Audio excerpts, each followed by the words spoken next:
আজকে আমার স্কুলের ফার্স্ট ডে, অনেক বন্ধু বানাবো। এই তুই নতুন মেয়েটা না? এই তুই ফার্স্ট বেঞ্চে কোন সাহসে বসে আছিস? আমার মা বলে সবসময় ফার্স্ট বেঞ্চে বসতে। মা বলেছে।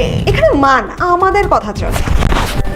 চুপচাপ পেছনে গিয়ে বস, নাহলে তুই ভাবতেও পারবি না তোর সাথে কি হবে।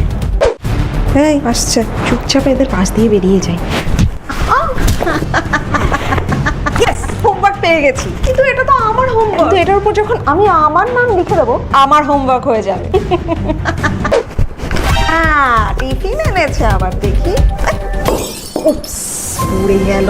ও ভুল করে জল পড়ে গেল তোর গায়ে।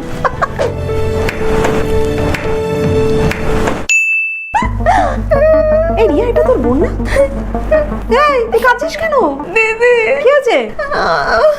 স্কুলে আমার দুটো ক্লাসমেট আছে, তারা না আমার স্কুলের হোমওয়ার্ক নিয়ে নেয়, আমার টিফিন ফেলে দেয়, আমার গায়ে জল ফেলে দেয়, আমাকে ল্যাং মেরে একদিন ফেলে দিয়েছে, আর আমার মাথায় সবসময় বল মারে।